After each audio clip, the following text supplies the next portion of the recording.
You call your dog's name and they don't move.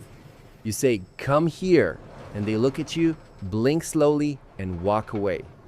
It feels like they're ignoring you, like they don't understand.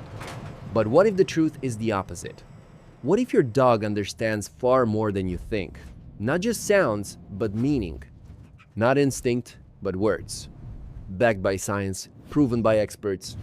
For years, people believed dogs only reacted to tone, that words themselves didn't matter, that dogs didn't understand language, only emotion.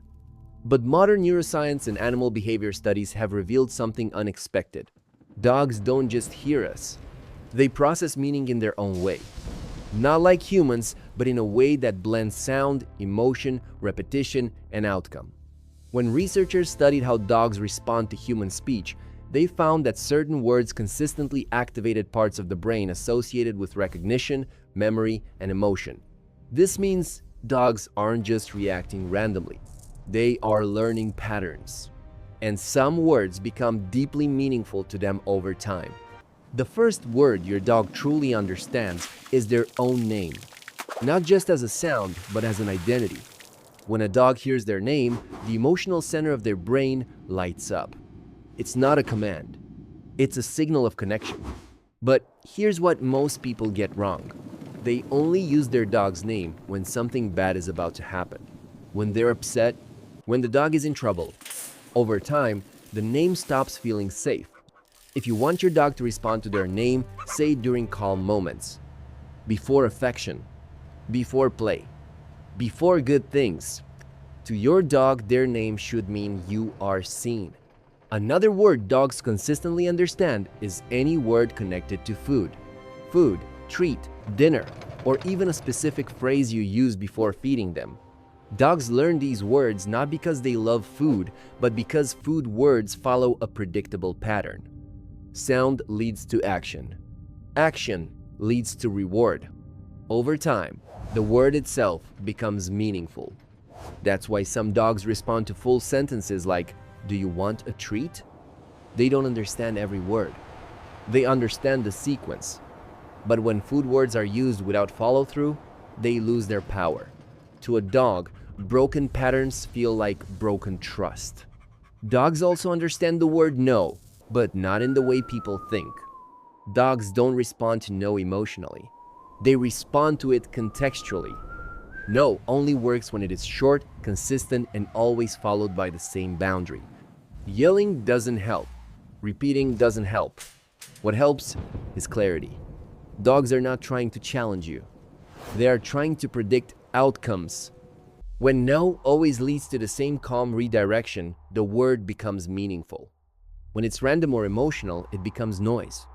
Another powerful word your dog understands is come or here. This word has nothing to do with obedience. It has everything to do with safety. Studies show dogs respond more reliably to recall words when those words are never followed by punishment or loss. Many owners accidentally teach their dog that coming means the fun ends. They say, "Come, leash the dog," and leave. The dog learns that responding leads to disappointment. If you want your dog to understand come as a positive word, it must lead to connection, not loss. Sometimes affection, sometimes play, sometimes nothing at all. To a dog, come should mean you are safe with me. The fifth type of word dogs truly understand are emotional words. Words like good, okay, love you, or even a nickname you say during affection. Dogs don't respond to these words because of vocabulary. They respond because of tone memory. Studies using brain imaging show that dogs process tone and meaning separately. This means your dog doesn't just hear what you say, they feel how you say it. Words repeated during calm, loving moments become emotional anchors. They signal safety, belonging, and connection. Your dog doesn't need to know the dictionary definition. They understand the feeling. So, if dogs understand these words, why do they sometimes ignore us? Because dogs don't react automatically. They evaluate. They ask whether the situation is safe, familiar, and worth responding to. Ignoring you is not disrespect. It's intelligence. Dogs that pause are thinking. Dogs that blindly obey are often anxious. The truth is, your dog isn't listening to your words alone. They're listening to your patterns, your tone, your timing, your emotional consistency. Words only work when the relationship behind them feels safe and predictable. That's why the same word can mean everything to one dog and nothing to another. Your dog understands more than you think. They may not speak your language, but they understand meaning, emotion, and intent. And when you speak with clarity instead of control, with connection instead of command, your dog listens. Because they always have.